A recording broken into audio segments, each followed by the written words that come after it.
Haleluya. Ni Imana akasubiremo. Mbuze uko nyivuga ibaye ngari. Iravuze ngo ntizizabyara. Wari ukuntu. Amina. Mpinduye ubuzima bw'uyu mugabo.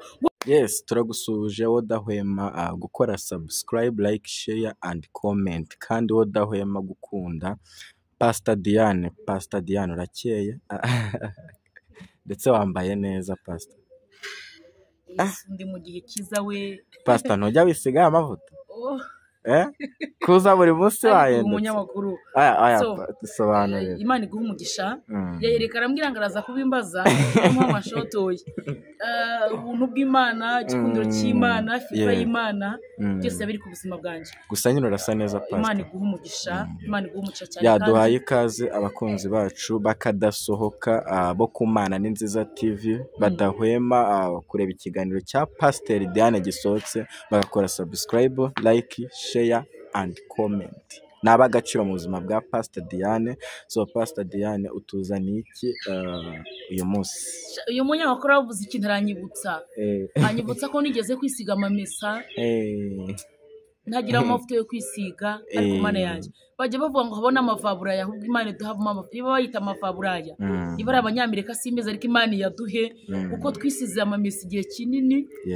Ntago navuga igihe nisa amamesa uko kingana umuntu akayita yisiga amamesa yaba ari kugenda bigati ifumbire igahita gikubita ku muntu.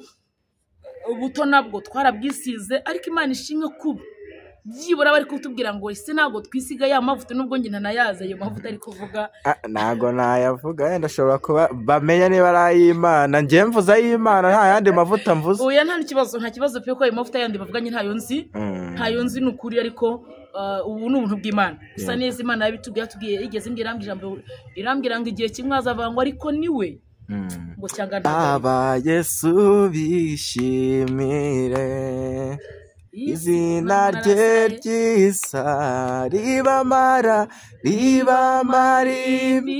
imibabaro rikabatinyura. Basha kurimba pe kandi nkunda kuririmba nukuri ako narasariye kubera kubwiza cyane ntawo mwandi kandi nkunda kuririmba 100% ariko ntimwandenganya ariko arimo kiva ngo umutima ukomeretse Rigo riukiza ushonjeri rawuraza biruhururushe. Ntago nkibasha kurimba narasara ariko mudufashe dusengere Pastor wacu. Oya si ngombwa nta uburwayi nuko mbwiriza cyane uko umuntu agenda avuga so hazamo no kugenda ijwi nk'ubariyo narimba ngo kubirenge byawe amarira nazanye ntabwo ariyo natahanye kubirenge byawe niho natabariwe amarira nazanye ntabwo ariyo natahanye ndiva ngo nemenye kuri se wimigisha Mana imuri bihe erega sinakurekura. Pastor zikuririmba hagaze ku mpanga vuga imbaraga zawe ko nta butayu udakuramo umuntu. Nubwo bitameze neza none nejo bikagenda ntabwo babwibihe humura Yesu ari ku ngoma nukuri pe ibihe nsenga Uwiteka bintarura mu magarara ngo nigiraho datari muganyira ibyo nyenye byose mu bihe by'umubabaro bimumuriza umutima sindubukana ku mwansi mu bihe byiza byo gusenga. Amen. Urumva nyine yaruko nshoboye ariko ari n'izina na nyine ko ariko Pastor twese twakunze uburyo uririmbamo sibyo? Niba umuntu nkundira Imana nkundira Imana nkunda kurimba pe Pastor rero nakubwiza ukuri sibyo uri gutuma mu bantu bagukundaga noneho babivuga uzasanga rimwe ari no waguhamagaye pe kuko ngewe nakunze uburyo uririmba ndetse n'uburyo unabwirizamo. Imana si ujya gushakisha kuko ikurimo n'ibintu bikurimo Pastor sibyo? Ako Yesu uri mwiza nukuri ndagukunda Yesu we je t'aime Yesu I love you Jesus nagupenda sana. Bamwe bajyaga bisiga amamesa Yesu we bari kwisiga amavuta meza. Amen. Cyaze Pastor turagukunda. Niyo nakusiga ubutubu nta kibazo nago wayimenya. ntago wabimenya naza ndi kurira ntiwabimenya ko uzi ukuntu ukeye mana we pasi uzi ukuntu ugaragara neza njyewe nari nabikubwiye ko ndi bubivugeho ariko ngovuga ngo iyo wizeye Imana ntacyo wayiburana ndanyuzwe mu mutima wanjye mfite indirimbo ibihumbi ntarindi ijambo nshaka kuvuga usibye rigushima ariko pasi nukuri ko baragiye ndagukunda pe Mana yanjye we ndagukunda kuko nkurikije uburyo navuga yuko utubwira ijambo ry'Imana ndetse ukatubwira Yesu kuko Yesu akuri mu maraso ndetse umuntu ushakisha sibyo Yesu ndamukunda kandi nkunda kuvuga ngo Yesu niyo nzagira ahantu hakomeye hani mu buribwe kandi ukunda no imbaraga zo kongera gukunda ukunda no kongera kuturema sibyo ukatwereka yuko natwe hari aho twagera ndetse natwe ari cyo twakimarira ndetse natwe twakakira Yesu n'umukiza igihe kimwe nuko uyu mudamu namubabariye nigeze mukorera akazi ko mu rugo akajya ambwira ko nta mukozi wo mu rugo urya inyama. Pastor wigeze ukora akazi ko mu rugo? Njyewe Diane ariko Yesu we uri mwiza mwami wanjye we ariko Pastor aya Yesu mugarishye yanjye uri muremure uri mwiza gusa. Pastor banza tubwire wigeze ukuba umukozi wo mu rugo? Nzagaruka mbibabwira ko namukoreye akajya nambwira ko nta mukozi urya inyama. Wana Pastor noneho hari ukuntu abamabusha mwe ibintu nanabyirinda ugasanga umumabusha umuntu arimo aramesa imyenda noneho nyokobusha akabeciye muri saro yewe runaka we umwana arize nzanira igikoma kandi arimo aramesa yahereye mu gitondo amesa yahereye mu gitondo arimo aravunika noneho ugasanga ntafashwa ntago ariko mana ushimye ndumva ufite ubuhamya bwinshi tuzagarukaho butaha uri mwiza gusa uhindura amateka inshuti yanjye nkurikiranye ndumva ahubwo ngiye kurira kandi nashaka umunsi naje ntashaka kurira umunsi naje nshaka kwishima kuko ndumva ndi muhe byo kunezerwa mbese kabisa uwo mudayimoni ufite umushaka mu kiganiro kasubiremo ubuzima urimo uko bwawe umeze kose muraha Imana izabugukuramo ntabwo ibyo mvuga ni naryo jambo mfite hano Imana ibwira Yeremiya iramubwira ngo waraye ukuntu ndindi ijambo nkarinda n'uwo narihaye. Imana irinda ijambo yavuze hano ku gitabo cya Yeremiya igice cya mbere murongo wa 11 haravuze ngo ijambo ry'Uwiteka ninzaho riti yewe ijambo ry'Uwiteka riza kuri Yeremiya maze aravuga ati nzi kizi inkoni y'umurinzi. 12 aravuze ngo maze Uwiteka aramubwira ati waroye neza uko ndinda ijambo ryanjye kugira ngo ndisohoze. 12 niho nashatse niba nzambara marinette nanjye hago mbizi izina rya Yesu amen. Ako ndimo ndasaza mwihangane iyo umuntu asaze nabonye gusaza umuntu yamba nigeze kwifuza marinette ndi n'umwana. Pastor nta muntu wakubona ukiye gutya avuge ko ushaje iryo jambo ntuzarivuga nta mukozi w'Imana ujye usaza sibyo Pastor. Imana iguha umugisha biravangaza ndasaza imvi ngo ziburuyenza kimu umunyenga w'Imana. Amen. 12 yavuze ngo maze Uwiteka aramubwira ati waroye neza uko ndinda ijambo ryanjye kugira ngo ndisohoze. Imana yabwiraga Yeremiya iramubwira ngo warebye ukuntu ndinda ijambo ryanjye. Bora abantu Imana yabwiye ko izagira neza bamwe kabwira ngo nzaguha akazi uzaba umuntu ukomeye ariko wabireba ntubibone kuko uyu mwanya uri kwirira mu gihe uhagazemo kandi uko birababasha kubwira ko uzubaka etage nayo gukodesha inzu uri kuyabura ariko mu bwenge bw'Imana Imana ibasha kubaka etage uze kubyumva mu bwenge bw'Imana Imana ibasha gufata uwari mayibobo ikamukuramo ikamwoza. Mu bwenge bw'Imana Imana ibasha gufata wa wundi bavuze ko ntacyo azimarira Imana ikamugira umuntu uzagira icyo yimarira. Imana ishimwe cyane. Imana iravuga ngo Yeremiya we wabonye ukuntu ndinda ijambo ryanjye. Mwibutse ko ijambo Imana yavuganye nawe Imana izarisohoza byanga byemera kandi noneho hari igihe ibintu Imana yavuganye natwe bica ahantu hakomeye kangoye nk'urugero Imana yavuga ngo ikubaciye urugo n'umugabo akagenda. Uzi impamvu umugabo agiye Imana iragira ngo nagaruka abantu bazamenye ko wasenze Imana yubaka kasubiremo Imana yavuga ngo iguha urubyaro n'umwana utwaye indi kavamo ariko nyuma ukabyara nta kindi kintu Imana ibikora Imana iragira ngo nubyara bazamenye ko wasenze Imana itanga urubyaro Imana ishimwe cyane Imana yavuga ubucuruzi nubwo ucuruza bugahomba yego nigeze muri byavuze ngo ntago nkwiye kujya muraniganyira ngo nibaze uko ejo nzaba merewe kuko Imana ihindura ubuzima kandi icyo nkundira Imana aho umuntu abona kapfuye niho Imana itangirira aho ubona birangiriye Imana iravuga ngo Yeremiya we Imana ishimwe cyane before dry and stars ndafashirwe iramubwira ngo wabonye ukuntu ndindi jambo harinda nuwo ndihaye Imana igira indi jambo ikarikurikirana ubu hari abantu batakaje kwizera bari kumva iby'Imana babivamo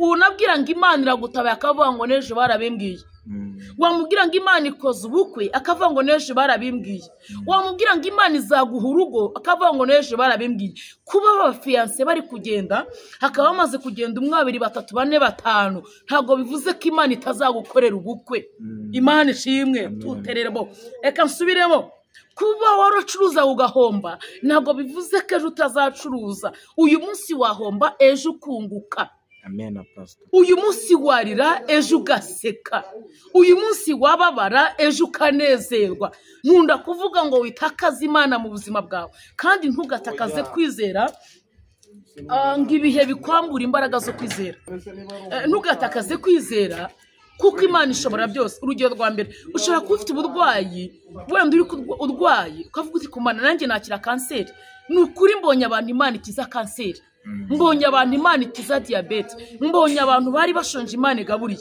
ndagira nkubwira ngo ibi urimo ongera wizere ko amasezerano yawe azasohora ongera wizere ko iby'Imana yavuze bizasohora ongera wizere ko Imana ikomeye mu buzima bwawe izere ko Imana izakugira neza muri nge yaravuze ngo ntago nkwiye kujya ndiganyira nibaza uko ejo nzaba merewe nzajya nibuka yuko ihoraho imenye ibyo byose uko bingana Imana ifite imbaraga Imana ifite ubushobozi Imana ishimwe cyane Imana yavuze ngo abana baziga ni Imana itabeshya Imana yavuze ngo urugo ruzabaho ni Imana itabeshya mbonye n'abakoze divorce Imana ikongera ikabasubiranya Imana ishimwe cyane Imana iramubwira ngo Yeremiya we wabonye ukuntu ndindi jambo haleluya amen Imana ihabwa icyubahiro iramubwira ngo wabonye ukuntu ndindi jambo ryanjye haleluya nkaririndana n'uwo ndihaye Imana igira indi jambo ikarikurikirana Imana igira indi jambo yavuganye nawe nagira mbwire ngo humura ntabwo uzakorwa n'isoni ntabwo uzasekirwa nk'uko ubyizeye wowe amajwi ya Satani nakubwira ko nabo bye batazabaho nakubwira ko nabo bye bataziga nakubwira ko ntawe uzagera ko nta kazi ufite nakubwira ko nyine nzaguhaye piriave nakubwira ko bikurangiranye ayo ni amajwi ya Satani yabwira ngo ceceka igihe kimwe Yesaya yigeze avuga ijambo rikomeye aravuga ngo nzi ko umwami Imana azantabara nicyo gituma ntazamwara Imana iramubwira ngo Yeremiya waroye neza uri muri tegereza neza haleluya Imana iguhe kuvugira ijambo isohoza amasezerano yawe kandi nukuri Imana imaze iminsi imbwira ko igiye gutabara abantu nzahorana nabivuga ntabwo nzahema kubivuga Imana dusengira atabara Imana dusengira akora Imana dusenga ni Imana nyamana ni Imana ihindura ubuzima ni Imana ihindura amateka ni Imana yimura imisozi ikimuka itayimenyesheje amubwira ngo Yeremiya waroye neza wabiroye ukuntu nshingira umukobwa w'imyaka 50 waroye ukuntu ingumba zibyara baravuze ngo ntizizabyara waroye ukuntu amina mpinduye ubuzima bw'uyu mugabo waroye ukuntu wari umuzunguzayi ariko ucuruza amatewusi iramubwira ngo abonye ukuntu ndindi ijambo haleluya nzanye ijambo rivuga ngo Imana irindi ijambo yavuganye n'umuntu kugeza igihe risohoye icya kabiri amasezerano yose umaranye igihe Imana igiye kuyasohoza hari abari kubwira Imana ngo ariko ngewe nzashaka nukuri ugiye gushaka sinzi uko wabiguhanuriye n'igihe bimaranye ariko hano zimaze igihe bwose Imana igiye kubusohoza Imana igiye guhindura amateka Imana nyiringabo ije kwitambika mu buzima bwawe nagira mbwira ngo wicike intege tugiye no gusenga wicike intege witentebuka Imana ishimwe cyane Imana irindi jambo yavuze ubwo burwayi bwo mu nda Imana irabukiza. Imana igifata kanseri ikayinyunyuza ikayikuramo. Imana igifata diyabete ikayikuramo. Witakaza ibyiringiro before any madra Imana yasika. Imana igigabura umuntu bavuze ngo ntazarya. Imana ikakugaburira. Haleluya. Kugira ngo ufate Imana uyigire nini mu buzima bwawe. Ongera ugira kwizera, ongera ukomere, witakaza kwizera, witakaza Imana, wiva ngo ndumva nakwiyahura, wiva ngo ndumva nabivamo, ndumva nasubira inyuma, wijya mu byaha, wijya kwidoroga, wijya mu nzoga, wijya mu busambanyi, witera Imana umugongo, bana n'Imana, senga Imana, izera Imana, ntabwo Yesu azagukoza isoni. Imana ishimwe cyane. Haleluya. Nubwo uyu munsi ubabaye, ejo uzaseka. Ijambo ryaravuze ngo umuntu yarira. Naso ikiganiro kivuga ngo nta budaseba. Umuntu ajya aseba. Abantu bakagufataho n'ijambo kandi kimenyetso cy'uko wageze ahakomeye nuko abo wakundaga bazagenda. Abo wiringiye bakagenda. Impamvu ya mbere bagenda iki? Imana ibigira ngo nibagenda isigara ari Imana. Imana ibigutambutsemo bazabone ko wasenze Imana. Mwene data nkurikiranye rero nari nkubwiye ngo humura. Ijambo Imana yavuze izarisohoza nta na kimwe kivuyeho. Bwa buhanuzi umaranye igihe Imana izabusohoza. Iyakubwiye ngo iguhaye akazi Imana izakaguha. Iyavuze ngo izaguha inzu Imana izabikora. Iyavuze ngo izaguha imodoka Imana izabikora. Iyavuze ngo ikubakiye urugo Imana izabikora. Witera Imana umugongo, witakaza Imana kwize ngo nuko uyu munsi mu bigeragezo. Ongera uvuge ngo yayindi nabonye cyagiye nubu nakongera nkayibona. Wongera ukomere. Hari umwanga ariko pastor sinzi wambwiye ejo ndamwanga ariko pastor ngo ibyo bintu byabutubwira ngo ibyo bintu byabutubwira inshuti yanjye mbuze uko mbivuga ariko ndumva mfashijwe. Imana ijya inyuza umuntu mu bihe bikomeye. Gihe kimwe Yeremiya ni Yesawu wavuze ijambo rikomeye aho ari barimo bamubwira atari kundi Imana wasenze iri heshye. Imana wasenze wakoreye, Imana itakubakira inzu, Imana itakubakira urugo, Imana itaguha amafaranga ngo abana bige heza. Imana nyine Imana uvuga iri heshye. Avuga ijambo rikomeye. Aravuga ngo nzi ko umwami Imana azantabara. Haleluya. Aravuga ngo nzi ko for dry instance. Aravuga ngo nubwo nta mafaranga mfite uyu munsi ejo nzayabona. Ndafashijwe numva ngiye kurira ngiye gusoza kino kiganiro. Tongera ngaruke mu kanya nongere nkora ikindi numfashirwe. Aravuga ngo nzi ko umwami Imana azantabara. Nubwo uyu mwanya ndi mu bigeragezo, nubwo uyu mwanya ndi mu marira, nubwo uyu mwanya mfite umubabaro, ariko nzi ko umwami Imana azantabara. Nicyo gituma ntazamwara. Nshuti yanjye ntago nzi igihe urimo, ntago nzi ko kimeze, ariko igihe urimo ntutakariza Imana ikizere. Imana izakigukuramo, Imana izakugira neza. Uyu munsi urababaye, ejo uzaseka. Uyu munsi uri umushomeri, ejo uzaba ufite akazi. Uyu munsi urakodesha, ejo uzaba wubatse inzu nawe. Uyu munsi uri mu bihe bikomeye, wakubonye mu gihe gikomeye, ejo azakubona uri gushima Imana. Munyemere dusenga Imana. Nkusabe niba utarakora subscribe kubikora, niba utagifata ikiganiro ngo ugisharinga abandi kubikora, niba utagijyanika muri comment kubikora, kandi niba urankunda umbwira ngo pastor ndagukunda. Njya nkunda umuntu umbwira ngo ndagukunda. Ndabikunda. Abantu benshi bafite ibikomere by'uko batabwiye ko bakundwa. Nubikubwiye akakubeshya. Ariko imbwiye ngo ndagukunda numva nishimye, nanjye kandi ndabakunda. Nzajya nza twiganisha ijambo ry'Imana. Imana ibaho umugisha nawe utaha. Shalom shalom.